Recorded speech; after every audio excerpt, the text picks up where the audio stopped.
ഈ ലോക പാപങ്ങൾ നീക്കും ദൈവത്തിൻ കുഞ്ഞാടിതാ.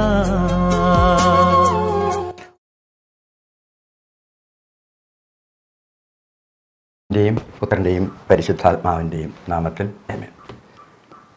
പ്രിയ സഹോദരങ്ങളെ, ഈ ധ്യാന ചിന്ത ഇന്ന് 24-ാം ദിവസത്തിലേക്ക് പ്രവേശിച്ചിരിക്കുകയാണ്. കർത്താവ് നമ്മെ നയിച്ചുകൊണ്ടിരിക്കുന്നു. ഇന്ന് നമ്മളുടെ ധ്യാന വിഷയം യോഹന്നാൻ്റെ സുവിശേഷം 15-ാം അധ്യായം 1 മുതൽ 6 ഉൾപ്പെടെ തിരുവചനങ്ങളാണ്. നമുക്കത് ഭയഭക്ത്യാദരങ്ങളോടെ വായിക്കാം. ഞാൻ സാക്ഷാൽ മുന്തിരിയും എൻ്റെ പിതാവ് കൃഷിക്കാരനുമാണ്. എൻ്റെ ശാഖകളിൽ ഫലം തരാത്തതിനെ അവിടുന്ന് നീക്കിക്കളയുന്നു. എന്നാൽ ഫലം തരുന്നതിനെ കൂടുതൽ കായ്ക്കാനായി അവിടുന്ന് വെട്ടിയൊരുക്കുകയും ചെയ്യുന്നു. ഞാൻ നിങ്ങളോട് പറഞ്ഞ വചനം നിമിത്തം നിങ്ങൾ ശുദ്ധിയുള്ളവരായിരിക്കുന്നു. നിങ്ങൾ എന്നിൽ വസിക്കുവിൻ, ഞാൻ നിങ്ങളിലും വസിക്കും. മുന്തിരിച്ചെടിയിൽ നിൽക്കാതെ ശാഖയ്ക്ക് സ്വയമേവ ഫലം പ്രകടിക്കുവാൻ സാധിക്കാത്തതുപോലെ എന്നിൽ വസിക്കുന്നില്ലെങ്കിൽ നിങ്ങൾക്കും സാധിക്കുകയില്ല. ഞാൻ മുന്തിരിച്ചെടിയും നിങ്ങൾ ശാഖകളുമാണ്. ആര് എന്നിലും ഞാൻ അവനിലും വസിക്കുന്നുവോ അവൻ ഏറെ ഫലം പുറപ്പെടുവിക്കും. എന്നെ കൂടാതെ നിങ്ങൾക്കൊന്നും ചെയ്യാൻ കഴിയുകയില്ല. എന്നിൽ വസിക്കാത്തവൻ മുറിച്ച ശാഖ പോലെ പുറത്തെറിയപ്പെടുകയും ഉണങ്ങിപ്പോവുകയും ചെയ്യുന്നു. അത്തരം കമ്പുകൾ ശേഖരിച്ച് തീയിലിട്ട് കത്തിച്ചു കളയുന്നു. കർത്താവിൻ്റെ സുവിശേഷം. ക്രിസ്തുവേ അങ്ങേക്ക് സ്തുതി. സ്നേഹമുള്ള സഹോദരി സഹോദരന്മാരെ, കർത്താവ് ഈ മുന്തിരിച്ചെടിയുടെയും പിതാവായ കൃഷിക്കാരൻ്റെയും കഥ നമ്മളോട് പറഞ്ഞിട്ട് 2-ാമത്തെ തിരുവചനത്തിൽ ഇപ്രകാരമാണ് നമ്മെ നോക്കി പറയുന്നത്: എൻ്റെ ശാഖകളിൽ ഫലം തരാത്തതിനെ അവിടുന്ന് നീക്കിക്കളയുന്നു. 2-ാമത്തെ വചനത്തിൻ്റെ ആദ്യ ഭാഗമാണത്. എന്നിൽ വസിക്കുന്ന ശാഖ, അത് ആരാണ്? അത് ഞാനും നിങ്ങളുമാണ്. അവനിൽ വസിക്കുന്ന ശാഖ. എങ്ങനെയാണ് നമ്മൾ ശാഖയായി മാറിയത്? നാം ജ്ഞാനസ്നാനത്തിലൂടെ അല്ലെങ്കിൽ മാമോദീസായിലൂടെ അവൻ്റെ ഭൗതിക ശരീരത്തിൽ ഒന്നായി തീർന്ന ആ നിമിഷം മുതൽ മുന്തിരിച്ചെടിയാകുന്ന മരത്തിൽ നാം ഒട്ടിച്ചേർക്കപ്പെട്ടിരിക്കുന്നു. നാം ഒട്ടിച്ചേർക്കപ്പെട്ടിരിക്കുകയാണ്. ഇത് എൻ്റെയും നിൻ്റെയും യോഗ്യത കൊണ്ടൊന്നുമല്ല. ഇത് അവിടുന്ന് കാരുണ്യവാനും ദയാലുവുമായതുകൊണ്ട് നമ്മെ ഒട്ടിച്ചേർത്തിരിക്കുന്നു. ഇനി ഒട്ടിച്ച് ചേർക്കാൻ ഒരു കാരണമുണ്ട്. കാരണം ഈശോ ഈ ലോകത്തിലേക്ക് വന്നത് നിത്യനാശത്തിലേക്ക് പോകുന്ന ഈ ജനതയെ കണ്ട് പിതാവായ ദൈവം അയച്ചതാണ്. എന്തിനു വേണ്ടി? ഈ ജനതയെ നിത്യരക്ഷയിലേക്ക് രക്ഷിക്കാൻ വേണ്ടി, നയിക്കാൻ വേണ്ടി അവനെ അയച്ചതാണ് ഈ ലോകത്തിലേക്ക്. ഇതുപോലെ നമുക്ക് ഈ ദൗത്യം കർത്താവ് തരികയാണിപ്പോൾ. എങ്ങനെ? നാം അവൻ്റെ ശരീരത്തിൽ ഒട്ടിച്ചേർക്കപ്പെട്ടിരിക്കുകയാണ്. അപ്പൊ ഈ ഒട്ടിച്ചേർക്കപ്പെട്ടിരിക്കുന്നത് അവൻ ഏൽപ്പിക്കുന്ന ദൗത്യം പൂർത്തീകരിക്കാൻ വേണ്ടിയാണ്. എന്താണ് ഈ ദൗത്യം? പഴയ നിയമത്തിലെ മോശയെ കർത്താവ് വിളിക്കുന്നുണ്ട്. ആട്ടിടയനായ വിക്കനായ മോശയെ അവനെ വിളിച്ചിട്ട് കർത്താവ് പറഞ്ഞു, നീ പോയി എൻ്റെ തിരഞ്ഞെടുക്കപ്പെട്ട ഇസ്രായേൽ ജനത്തെ, ഞാൻ തിരഞ്ഞെടുത്ത എൻ്റെ മക്കളെ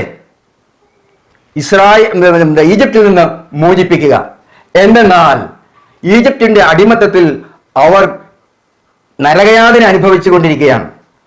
അവരെ അവിടെ നിന്ന് മോചിപ്പിച്ച് ഞാൻ തരുന്ന കാനാൻ ദേശത്തും പാലും തേനും ഒഴുകുന്ന കാനാൻ ദേശത്തിലേക്ക് അവരെ പോരുക. മോശ പോയി കൊണ്ടുവന്നു. നെബോ മല വരെ അവൻ യാത്ര ചെയ്തു. അവിടുന്ന് അവൻ പ്രത്യക്ഷനാവുകയാണ് ചെയ്യുന്നത്. ഈ പുതിയ നിയമത്തില് ഈശോയുടെ കാലത്ത് ഈശോയുമായി ഒട്ടിച്ചേർക്കപ്പെട്ടിരിക്കുന്ന നമുക്ക് നൽകുന്ന ദൗത്യം എന്താണ്? നമുക്ക് നൽകുന്ന ദൗത്യം എൻ്റെ സഹോദരൻ്റെ രക്ഷയിൽ എന്നിലാണ് ഉള്ളത്. എൻ്റെ സഹോദരനെ രക്ഷിക്കാൻ ഞാൻ ബാധ്യസ്ഥനാണ്.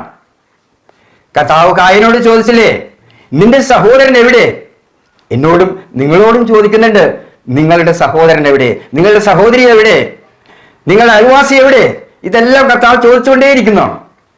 അപ്പോ നിന്റെ സഹോദരനെ ഈശോയിലേക്ക്, രക്ഷകനായ ദൈവത്തിലേക്ക്, ഈശോയുടെ കുരിശിലേക്ക്, രക്ഷ നൽകുന്ന കുരിശിലേക്ക്, നിത്യജീവനിലേക്ക് ആനയിക്കാൻ വഴികാട്ടിയാകേണ്ടവരാണ് ഞാനും നിങ്ങളും. ഇതാണ് നമ്മുടെ ദൗത്യം.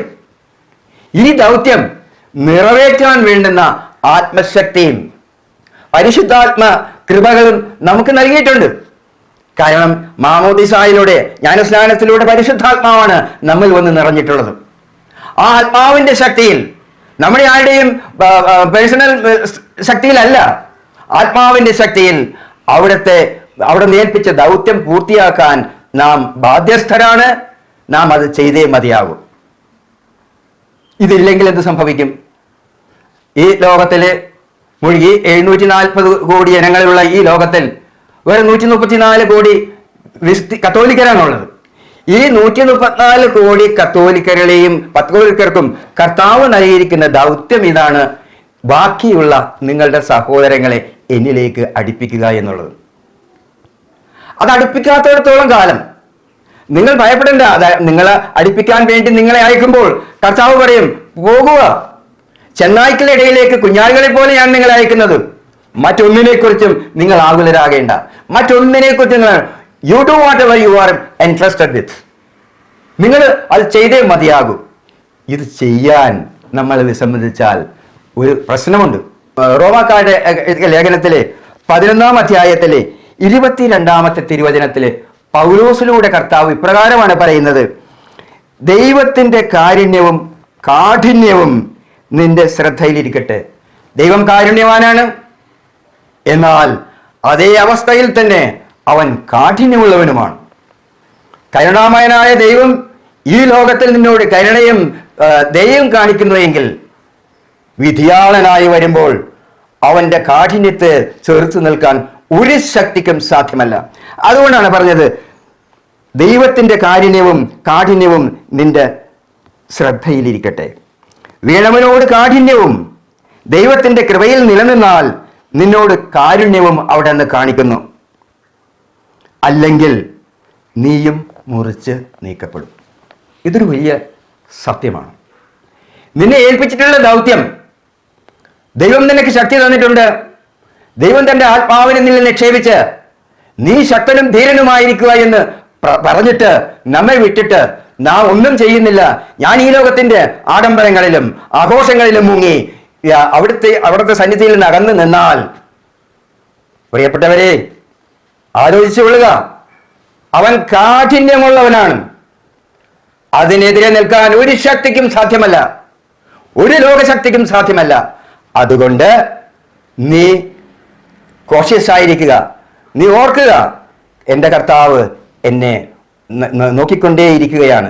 ഞാൻ എന്ത് ചെയ്യുന്നു, എങ്ങനെ ചെയ്യുന്നു, എന്തെല്ലാം നോക്കിക്കൊണ്ടിരിക്കുന്ന കർത്താവ് നിന്നോട് ചോദിക്കും, നിന്റെ സഹോദരൻ എവിടെ? That's all. ഒറ്റ ചോദ്യമേ ഉള്ളൂ, എവിടെ നിന്റെ സഹോദരൻ? അപ്പോൾ എന്താണ് അതിൻ്റെ അർത്ഥം? എൻ്റെ സഹോദരന്റെ രക്ഷകനാണ് ഞാൻ എന്ന് വെച്ചാൽ, രക്ഷകനായ യേശുവിലേക്ക് നയിക്കേണ്ട ബാധ്യത, ഉത്തരവാദിത്വം എൻ്റെ ചുമലിലാണ് എന്ന് മനസ്സിലാക്കിക്കൊള്ളുക. Praise the Lord. ഇനി രണ്ടാമത്തെ ഭാഗം, ആ വചനത്തിന്റെ തന്നെ രണ്ടാമത്തെ ഭാഗമുണ്ട്. എന്നാൽ ഫലം തരുന്നതിനെ കൂടുതൽ കായ്ക്കാനായി അവിടുന്ന് വെട്ടിയൊരുക്കുകയും ചെയ്യുന്നു. ഫലം തരുന്നവരാണ്. ഞാൻ വിചാരിക്കും, വചനം പ്രഘോഷിക്കുന്നവരൊക്കെ ഫലം പുറപ്പെടുവിക്കുന്നവരാണ്, അല്ലെങ്കിൽ മറ്റു ശുശ്രൂഷകൾ ചെയ്യുന്നവരൊക്കെ ഫലം പുറപ്പെടുവിക്കുന്നവരാണ്, അവർക്കൊന്നും ഈ ശിക്ഷയില്ല. അവിടെയും ഉണ്ട് വെട്ട്, അവിടെയും വെട്ടി താഴെ ഇടുന്നുണ്ട്. പക്ഷെ അത് ട്രിം ചെയ്യുന്നതാണ്, പ്രൂണിംഗ് എന്നാണ് അതിന് പറയുക. അത് പ്രൂൺ ചെയ്ത് അത് കൂടുതൽ കരുത്തോടെ വീണ്ടും വളരുവാനും കൂടുതൽ ഫലങ്ങൾ പുറപ്പെടുവിക്കുവാനും ഉതകുന്ന ഒരു ശുശ്രൂഷയാണ്. കട്ട് ചെയ്ത് കളയും. എങ്ങനെ? പ്രൂൺ ചെയ്ത് വട്ട് ചെയ്തിരിക്കുന്നു. അപ്പോൾ ഇത് എങ്ങനെയാണ്? ഇത് വാസ്തവത്തിൽ കത്തോലിക്ക സഭയെക്കുറിച്ച് കർത്താവിൻ്റെ വിവക്ഷയാണ്. കർത്താവിൻ്റെ എല്ലാ അനുഗ്രഹങ്ങളും ശ്രദ്ധിച്ച് ഈ ലോകത്തിൽ വിരാജിക്കുന്ന കത്തോലിക്ക സഭയെക്കുറിച്ചാണ് കർത്താവ് ഇവിടെ പറയുന്നത്. കർത്താവ് ഈ ലോകത്തിൽ വന്നപ്പോൾ, ഈശോ ഈ ലോകത്തിലായിരുന്നപ്പോൾ 2 മൂലക്കല്ലുകളാണ് സഭയുടെ മൂലക്കല്ലുകളായി നമ്മെ കാണിച്ചു തന്നത്. 1 സ്നേഹം, 2 സഹനം. ഈ സ്നേഹവും സഹനവും മാത്രമാണ് ഈ സഭയുടെ മൂലക്കല്ല്. ആദിമസഭയിലെ എല്ലാ വ്യക്തികളും, എല്ലാ മനുഷ്യരും കർത്താവിൻ്റെ സ്നേഹവും സഹനശക്തിയും അനുഭവിച്ച് കണ്ടു. കാരണം കർത്താവ് തന്നെ ഇതെല്ലാം അനുഭവിച്ച് കാണിച്ചു കൊടുത്തതാണ്. കർത്താവ് ഈ ലോകത്തിൽ വന്ന് വചനം പ്രഘോഷിച്ചു. വചനം ചിലർ സ്വീകരിച്ചു, മറ്റുള്ളവർ അവനെ തിരസ്കരിച്ചു. മറ്റുള്ളവർ അവനെ പുച്ഛിച്ചു, അവനെ ഭ്രാന്തനാണെന്ന് വിളിച്ചു. അവൻ്റെ സഹോദരന്മാർ പോലും ഭ്രാന്തനാണ് എന്ന് അസംഷനിലാണ് നടന്നിരുന്നത്. അപ്പോൾ നമ്മൾ ഓർക്കേണ്ടത്, നാം ദൈവം ഏൽപ്പിക്കുന്ന ജോലി ചെയ്യാൻ തുടങ്ങുമ്പോൾ ഓർക്കുക, നമ്മുടെ ഭവനത്തിലായാലും നമ്മുടെ സമൂഹത്തിലായാലും നമ്മുടെ സഭയിലായാലും നാം തിരസ്കരിക്കപ്പെടും, നാം അവഗണിക്കപ്പെടും, നാം പരിഹാസിതരായിത്തീരും. എല്ലാവരും നമ്മളെ പുച്ഛിക്കും. ഓ, ഇതൊരു പുണ്യവാൻ, അല്ലെങ്കിൽ ഇതൊരു പുണ്യവതി. ഇത് വരും എന്ന് കർത്താവ് കാണിച്ചു തന്നതാണ്. കർത്താവിൻ്റെ ജീവിതത്തിലൂടെ അവസാനം അവർ നിങ്ങളെ കൊല്ലുകയും ചെയ്യും. കർത്താവ് അത് ഏറ്റെടുത്തതാണ്. അപ്പോൾ കർത്താവിനെ ഏൽപ്പിച്ച, പിതാവായ ദൈവം ഈശോയെ ഏൽപ്പിച്ച ദൗത്യം പൂർണ്ണ വിശ്വസ്തയോടും പൂർണ്ണ വിശ്വാസത്തോടും കൂടെ നിറവേറ്റാൻ വന്നു കഴിഞ്ഞിട്ട് ഉണ്ടായ ഫലങ്ങളാണ് ഈ കുരിശുമരണത്തിൽ അവസാനിച്ചത്. ഈ കുരിശുമരണത്തിൽ എപ്പോൾ എന്ത് സംഭവിച്ചു? ഈ കുരിശുമരണത്തോടെ ലോകത്തെ മുഴുവനായി അവിടുന്ന് രക്ഷിച്ചു. ഈ ദൗത്യം ഇത് ഇന്ന് നമ്മളെ കർത്താവ് ഏൽപ്പിക്കുകയാണ്. എന്തിനു വേണ്ടി? നിന്റെ സഹോദരൻ്റെ രക്ഷ നിന്റെ കൈകളിൽ ഏൽപ്പിച്ചിരിക്കുന്നു. നീ പുറപ്പെടുക. നീ എങ്ങനെ പുറപ്പെടണം? കർത്താവിൻ്റെ ശക്തിയോടെ. കർത്താവ് ശക്തനാണ്. അവിടെ നിന്ന് നമ്മോട് പറഞ്ഞില്ലേ, ഞാൻ നിന്നോട് കൂടെയുണ്ട്, ഭയപ്പെടേണ്ട. 365 പ്രാവശ്യമാണ് ഈ വാഗ്ദാനം കർത്താവ് നൽകിയിട്ടുള്ളത് നമ്മുടെ ബൈബിളിൽ. 365 ദിവസത്തേക്ക് വേണ്ടുന്ന 365 വാഗ്ദാനങ്ങൾ. ഞാൻ നിന്റെ കൂടെയുണ്ട്, ഭയപ്പെടേണ്ട. നമുക്ക് 2 മഗ്വായർ 8:18 ഇപ്രകാരമാണ് പറയുന്നത്, നിനക്കെതിരെ വരുന്ന ശത്രുവിനെയും ഈ ലോകത്തെ മുഴുവനെ തന്നെയും തകിടം മറിക്കാൻ, തൻ്റെ അങ്കുലി ചലനത്താൽ തകിടം മറിക്കാൻ കഴിവുള്ള സർവശക്തനായ ദൈവത്തിൽ ആശ്രയിച്ച് മുന്നോട്ട് പോയാൽ തീർച്ചയായും നമ്മെ ഏൽപ്പിച്ചിട്ടുള്ള ദൗത്യം പൂർണ്ണ വിശ്വസ്തയോടെ നമുക്ക് നിറവേറ്റാനാവും. പ്രിയപ്പെട്ടവരെ, നമ്മുടെ ദൗത്യം എന്താണെന്ന് നമുക്ക് മനസ്സിലായി. നാം അത് പ്രവർത്തിച്ച് മതിയാകൂ. കാരണം നാം അവസാന ലാപ്പിലാണ് വന്ന് നിൽക്കുന്നത്. അതുകൊണ്ട് നമുക്ക് പ്രാർത്ഥിക്കാം. കർത്താവായ ദൈവമേ, അങ്ങ് ഞങ്ങളെ ഏൽപ്പിച്ച, അങ്ങ് ഞങ്ങളെ ഭരമേൽപ്പിച്ച ദൗത്യം, ഞങ്ങളുടെ സഹോദരങ്ങളുടെ രക്ഷ, ഈ ലോകത്തിൻ്റെ രക്ഷ അങ്ങിലാണല്ലോ. ആ അങ്ങിലേക്ക് ഉള്ള വഴി കാണിച്ചു കൊടുക്കുവാൻ, ഞങ്ങൾ വഴികാട്ടികളായി തീരുവാൻ, വഴി ചൂണ്ടികളായി തീരുവാൻ അങ്ങ് അനുഗ്രഹിക്കണമേ. കരുണാമയനായ കർത്താവേ, അങ്ങയുടെ പരിശുദ്ധാത്മാവിനാൽ ഞങ്ങളെ ശക്തിപ്പെടുത്തണമേ, ഞങ്ങളെ ബലപ്പെടുത്തണമേ. പരിശുദ്ധ അമ്മേ, ജപമാല മാതാവേ, ഞങ്ങൾക്ക് വേണ്ടി നിരന്തരം മാധ്യസ്ഥം വഹിക്കണമേ. ഈശോ മിശിഹായ്ക്ക് സ്തുതിയായിരിക്കട്ടെ. Praise the Lord. ഈ ലോക പാപങ്ങൾ നീക്കും ദൈവത്തിൻ കുഞ്ഞാടിതാ.